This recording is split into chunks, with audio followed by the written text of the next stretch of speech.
Muchísimas gracias a todos los que nos están escuchando nuevamente en este podcast. Ya este podcast es algo nuevo, es algo sobre BIM. Para muchos los que no saben qué es BIM, Liliana nos va a contestar esas preguntas y los que ya saben qué es BIM nos va a contestar cómo poder monetizarlo, cuáles son los alcances laborales. Liliana Masmela es una arquitecta y gerente de proyecto, ¿verdad? Y sos una gerente de proyecto de BIM.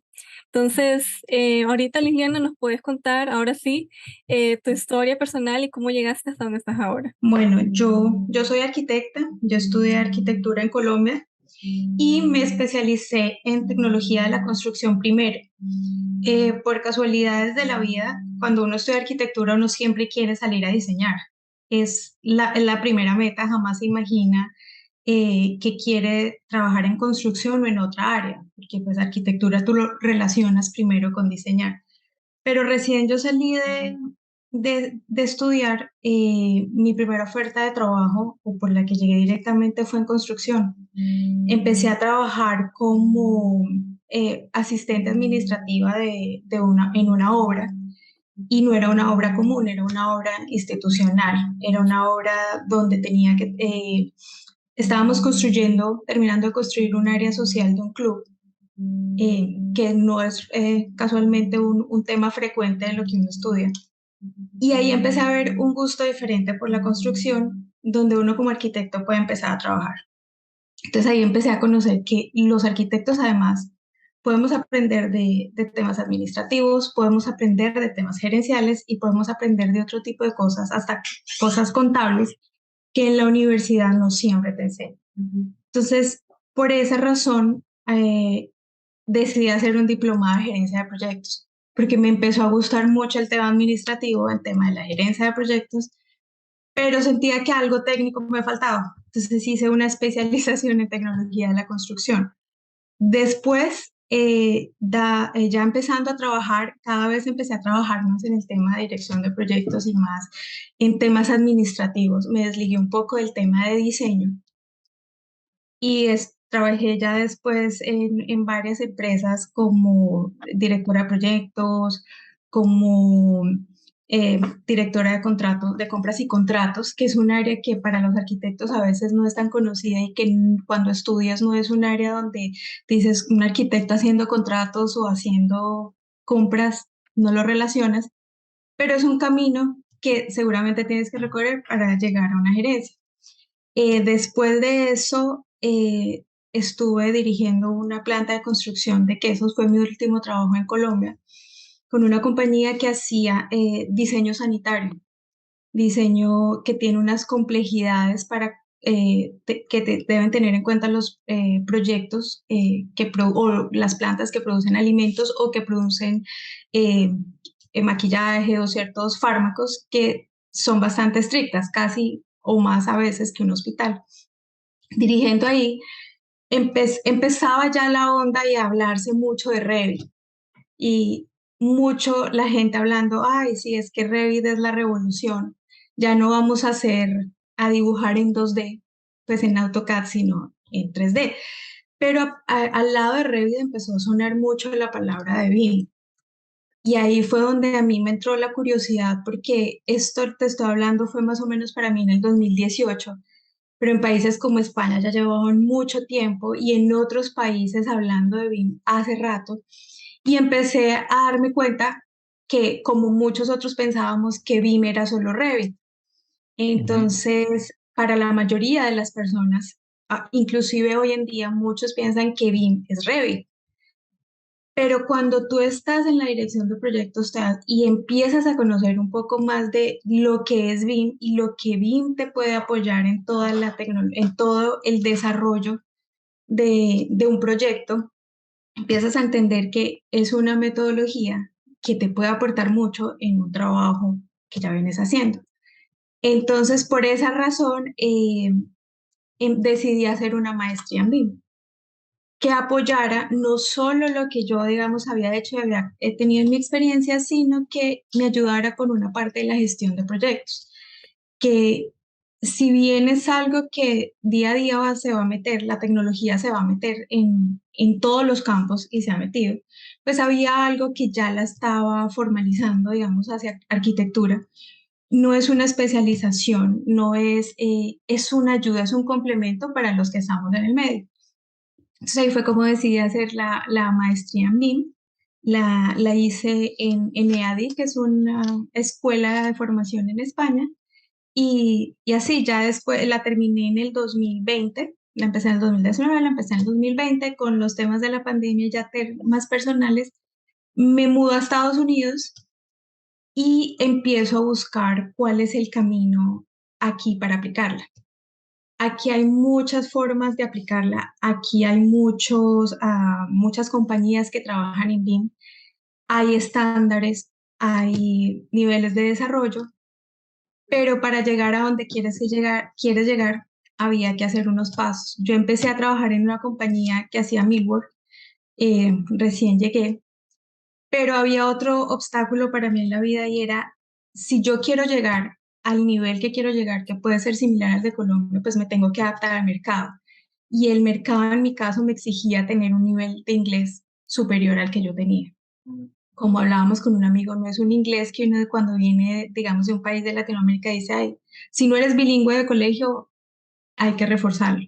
Entonces, por esa razón decidí dejar el trabajo el año pasado y empezar a estudiar en inglés en college para poder formar y tener un nivel de inglés competitivo, profesional, que yo pudiera defenderme no solo en el campo que yo ya conocía, digamos, de la arquitectura, porque a veces cuando no tienes un inglés tan bueno, te sientes un mudo ante el resto de tus colegas, porque no puedes expresar o no puedes compartir todo lo que sabes. Por esa razón decidí, pero paralelo a eso, me integré con una mentora de un grupo de mujeres que se llama Women in BIM para no desligarme del tema BIM y empezar a conocer en Estados Unidos cómo funciona. Con la mentora empecé a trabajar, a compartir experiencias de lo que ella trabaja aquí, de cómo, lo que yo conocía en Colombia, de cómo funciona. Y actualmente me encuentro haciendo un curso de modelado en BIM con una escuela en Chile, porque pues ellos son muy avanzados en el tema BIM. Tener un stop para poder llenarse de conocimientos es algo realmente heroico en nuestro medio, ¿no? No cualquiera toma esas decisiones. Eh, Liliana, la gente cree que BIM es modelar 3D y meter datos en presupuesto y ser el policía del constructor. Y se queda ahí. Tú ahorita acabas de dar algunas pistas de que eso es insuficiente. Cuéntanos un poco más cuáles son los roles y cuáles son las expectativas de un inversionista cuando alguien le presenta la opción BIM versus los métodos tradicionales. Bueno, BIM la definen como una metodología de trabajo, sí es una definición general, pero BIM tiene muchos roles dentro de la compañía. Lo primero que una compañía, que es lo que se ha revaluado poco a poco, es definir el uso que BIM le quiere dar dentro de la compañía. Por ejemplo, si quieren de pronto el objetivo de la compañía usando BIM es mejorar la calidad de la construcción, ya tenemos un uso definido, vamos a implementarlo, llegando a que la calidad de la construcción mejore. ¿Por qué? Porque seguramente hay muchos retrasos durante la ejecución que me llevan a que al final para poder cumplir con los cronogramas tengo que volar, entonces mi calidad de la construcción está mal. O de pronto mis costos se están viendo afectados por esos mismos retrasos. Entonces yo voy a atacar el tema. Entonces lo primero en ese caso es cuando yo le digo a un inversionista, ¿por qué es bueno BIM? Es porque el uso que usted le vaya a dar al BIM va a tener unos beneficios en su compañía, pero ¿cuál es el uso que usted quiere? ¿Cuál es el problema que quiere atacar con BIM? Porque también BIM hay que hacerlo, hay que hacer la claridad y es que BIM, digamos que no es la solución a todos mis problemas y BIM llegó aquí para solucionar cosas que yo no tengo claro, ¿no? Yo tengo que tener claro cuáles son los usos que yo le quiero dar a BIM dentro de mi compañía para así poder formar mi capital humano que tengo dentro de la compañía y poder implementarlo.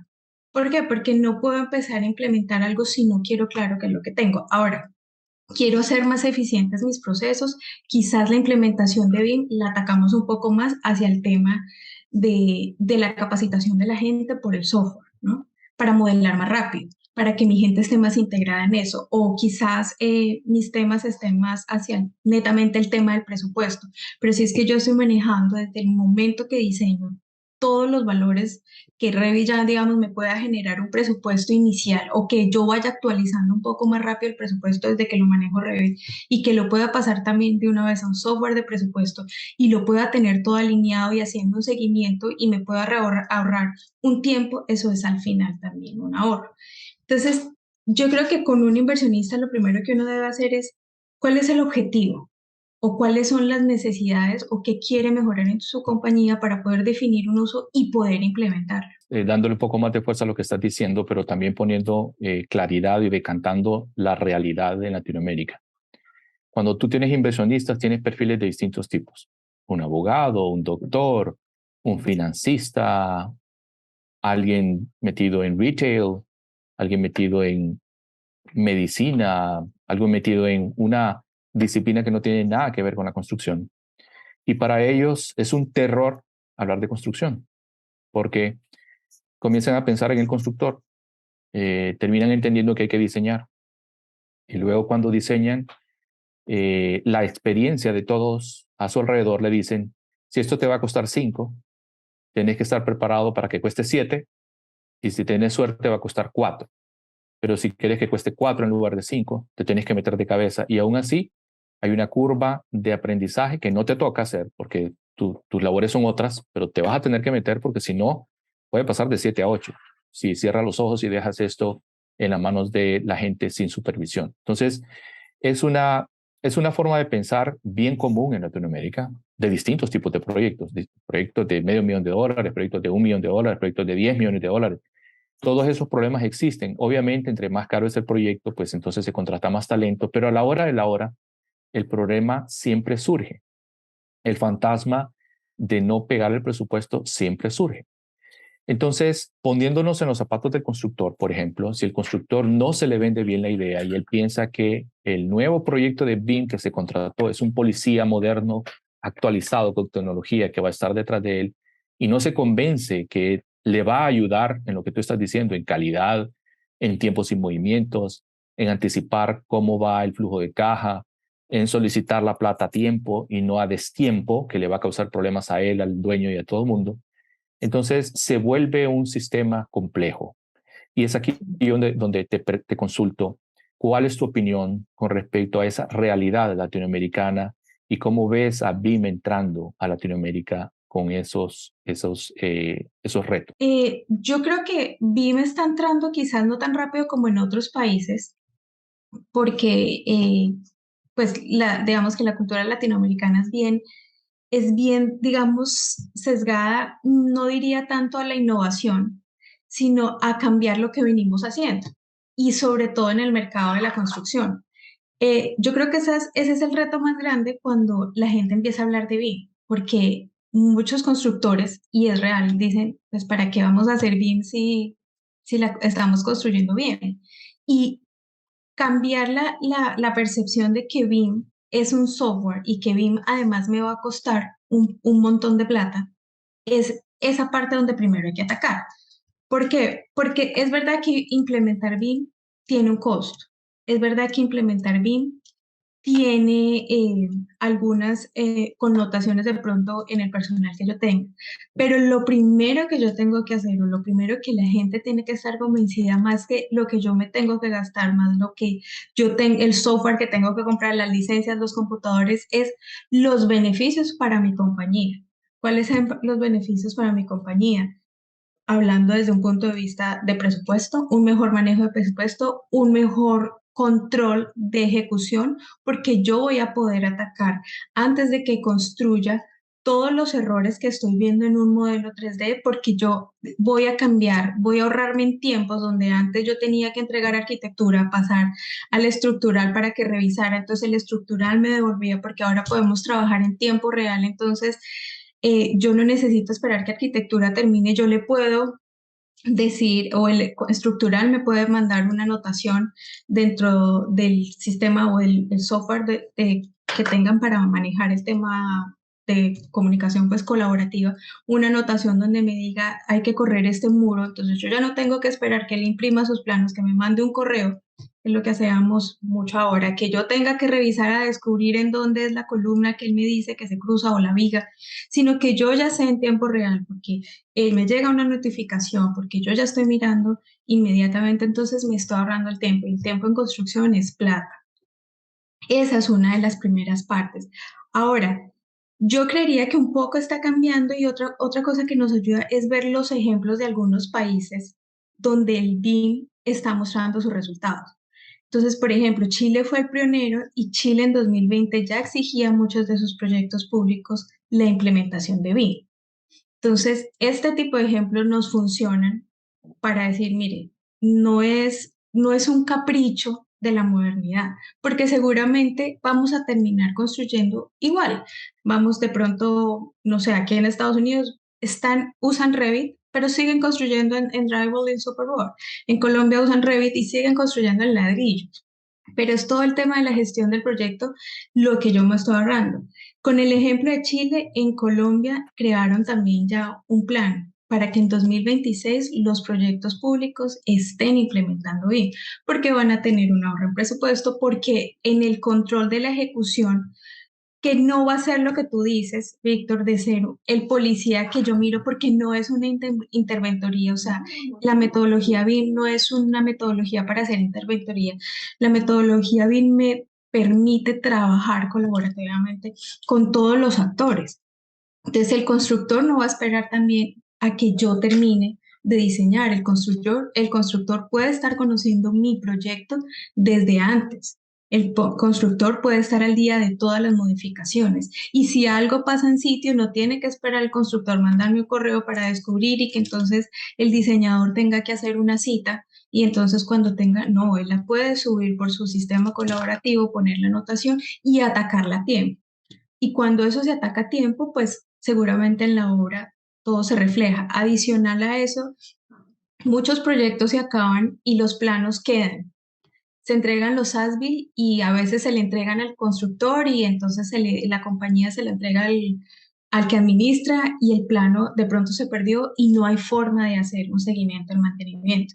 BIM me permite atacar todo el ciclo de vida del proyecto, que cuando yo termine mi proyecto también entregue un modelo as-built donde esté toda la información, porque acuérdate que BIM no es solo el dibujo. BIM también, o Revit en su caso, o el programa que modelen, incluye datos. ¿Cuáles son esos datos? Mis datos son materiales, mis datos pueden ser temas técnicos, mis datos pueden ser especificaciones que yo voy amarrando al modelo, que cuando ya estoy en la operación, tengo todo el proyecto con toda la información, que entre más lo alimente, pues va a estar más completo.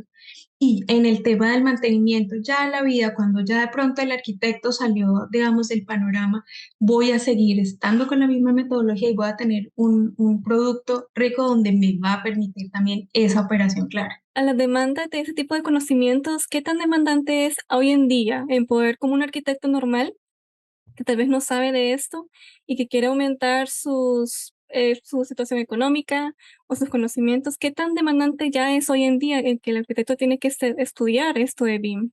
Yo no sé si, digamos, puede ser un tema demandante que, digamos, la gente lo tenga que hacer si no le gusta, pero creo que sí es, definitivamente sí va a ser un complemento a futuro para enrolarse en todos los proyectos públicos y privados, porque así lo están manejando en diferentes etapas, en diferentes países donde ya se trabaja en BIM.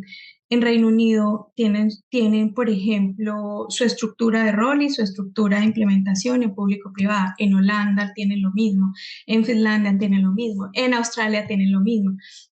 Entonces, un arquitecto que sea entusiasta y empiece a conocerlo, tiene que entender que no necesariamente tiene que dejar de ser arquitecto, que esa es una ventaja de BIM. BIM es un complemento para los que somos arquitectos, para los que somos ingenieros, para los que son ingenieros eléctricos, es un complemento, no es que yo tenga que estudiar otra cosa y olvidarme de la arquitectura.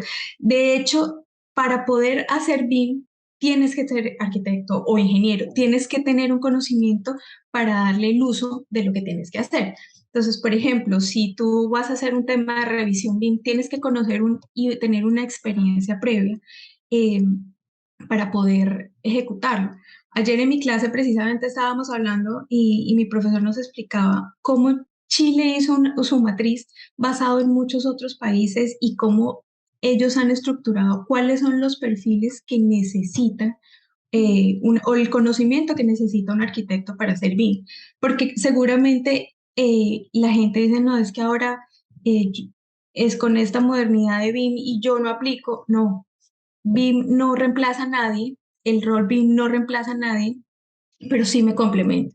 Es un arquitecto con mucha trayectoria, puede ser perfectamente el encargado de hacer toda la revisión BIM del proyecto, porque conoce de estructuras, porque conoce de construcción, porque conoce de hidráulica, que ese seguramente es el miedo para muchos ahora. No, ya ahora no sé manejar el software BIM, me voy a quedar atrás. Al contrario, BIM no es necesariamente, o sea, como les decía, BIM no es Revit.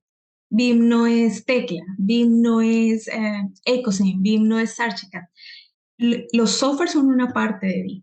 Entonces, un arquitecto que tenga mucha experiencia es un excelente profesional para poder desempeñar un rol en Revit, en Revit no, en BIM.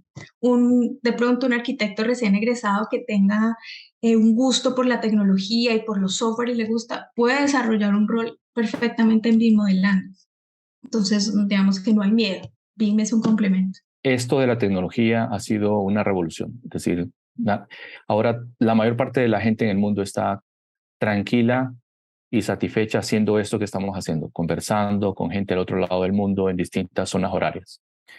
¿Cuál es tu opinión sobre el arquitecto que tiene esa experiencia o esa intención de aprender BIM y aquel que no, con respecto a las oportunidades en el exterior? Y dicho de otra forma, tú miras países desarrollados contratando arquitectos en Latinoamérica que tienen esos conocimientos, porque obviamente si no tienes BIM y quieres competir con alguien en Londres, no lo vas a poder hacer, por muy buen arquitecto que seas. ¿Qué piensas sobre eso? Sí, ahora hay ofertas por todo lado donde están buscando profesionales BIM. Y como les decía anterior, profesionales BIM no quiere ser una persona que salió del colegio y su formación fue, voy a estudiar BIM, no. Es un ingeniero, es un arquitecto que es, digamos, tiene un gusto y empezó a entenderlo, no necesariamente, digamos, se tiene que estudiar, es entenderlo. Después de la pandemia, yo creo que hay un auge mayor en BIM, porque la gente empezó a trabajar en la casa de una forma forzada, ¿no? Y BIM básicamente es un sistema colaborativo dentro pues no básicamente, pero es parte de un sistema colaborativo dentro de la nube, donde mi ingeniero estructural puede estar en Suiza, ustedes que están en Honduras, Honduras. yo estoy en Estados Unidos, y podemos estar trabajando sobre el mismo proyecto sin ningún problema dentro de la metodología BIM. Entonces, creo que durante la pandemia eso permitió que la gente pudiera entender un poco más los beneficios en ese aspecto de BIM. Los proyectos no se paran porque ya no necesitábamos estar reunidos en el mismo sitio porque podíamos seguir trabajando de una forma colaborativa, porque seguíamos siguiendo haciendo, continuar con toda la gestión del proyecto, con toda la producción del proyecto desde las casas, compartiendo los archivos dentro de una nube, compartiendo toda la información, trabajando en tiempo real sin ningún inconveniente. Entonces yo creo que sí, no hay ningún problema. A veces lo que es una barrera es el idioma. No creo que sea BIM como conocimiento, es más el idioma la barrera. Excelente. Y para los próximos 5 años, ¿qué podemos esperar de Liliana? ¿Qué Sí. vamos a escuchar de Liliana? ¿Qué servicios vamos a tener disponibles de Liliana? Bueno, mi plan ahora es poder, yo estoy terminando con mi mentora este año, todo el tema BIM, ya hemos hablado cuál va a ser el enfoque eh, que yo le quiero dar a mi carrera, entonces es ponerme a trabajar juiciosa. Ya he visto algunas opciones, algunas ofertas también. Aquí hay una ventaja en Estados Unidos para los profesionales que recién llegamos y hay mucho apoyo, no solo en el área de arquitectura, sino mucho apoyo como el tema profesional. Eh, que es gratuito. Es solo, yo creo que a veces uno cuando está en el país de uno no se da cuenta todas las cosas que hay afuera y en las que se puede apoyar de conocimiento. Entonces esas son mis cosas paralelas y aplicar un par de trabajos que estoy haciendo. Yo básicamente mi meta y mi gol aquí en Estados Unidos es llegar a ser BIM manager. Es un paso, no, como yo les decía ahorita, por eso es que BIM es un complemento, porque yo estudié BIM, pero yo no me conozco todo en Estados Unidos, entonces tengo que empezar a escalar como profesional dentro de una compañía. Aquí, digamos, sería un general contractor, más que de pronto un estudio de arquitectura, y empezar a escalar conociendo paralelo cómo funciona aquí, las normas que hay aquí, que las he conocido poco a poco y pues pudiendo ya como aplicar mis conocimientos en BIM y pues lo que he hecho ahora. ¿Puedes dar tus últimas palabras para profesionales que están ya siendo arquitectos, monetizando sus conocimientos, pero que no conocen mucho del programa, y estudiantes que apenas están comenzando su carrera y son arquitectos, pero escuchan BIM, BIM, pero no saben qué es? ¿Tus últimas palabras para este tipo de personas? Bueno, BIM, como yo les decía, es una metodología de trabajo colaborativo que integra modelos 3D, integra datos, que no es un software, definitivamente no es un software, que software es una herramienta, pero que además hay muchos pilares que van atados al BIM. Entonces, para hacer BIM se necesita capital humano, creo que es de las cosas más importantes, o sea, que la gente entienda que, y que de pronto lo que a veces nos hace reacios es que yo no sé BIM, yo no sé Revit, entonces ya no voy a poder ejercer mi profesión como arquitecto. Entonces, eso, digamos, es de las primeras cosas. El capital humano se necesita, sí, el software también se necesita dependiendo. Por ejemplo, si yo voy a hacer eficiencia energética, seguramente hay unos software que me van a servir, que voy a aplicar con la metodología BIM. De pronto, si yo voy a hacer solo un control de presupuesto dentro de mi compañía, dentro de la metodología BIM y que me integro, pues voy a saber qué herramientas necesito. Que BIM se está imponiendo, sí, que es una nueva metodología, sí, que trae muchos beneficios, pero que no debe atemorizar, digamos, a las personas. Yo creería que vamos cada día creciendo más en BIM, cada día se va estandarizando, que es una ventaja para muchos de los que apenas estamos conociendo en BIM, porque nos permite irnos leyendo, por ejemplo, BIM tiene un libro, BIM Chile. El Plan Corfo tiene un libro muy completo de todos sus estándares. Entonces, permite tener un conocimiento acerca de eso para poder saber cómo lo implementamos en cada compañía, porque cada compañía es un caso diferente. Como te decía, Colombia también lo está sacando. En Estados Unidos los veteranos de Estados Unidos tienen unos estándares que los han usado como base para implementar sus estándares en Chile y en Colombia. Entonces, hay una cantidad de información, digamos, para los que es entusiastas, para los que apenas están oyendo BIM, en los cuales se pueden alimentar y conocer y poder entender un poco de lo que se trata. Y de verdad, para mí es dejar el miedo de lo que se trata BIM.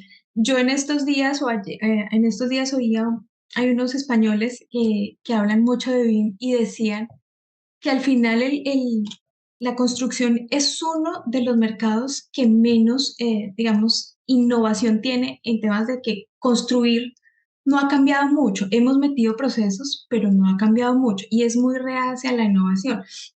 Pero innovación tampoco quiere decir que es que yo mañana voy a hacer unas cosas con una tecnología loquísima donde la gente no va a poder integrarse.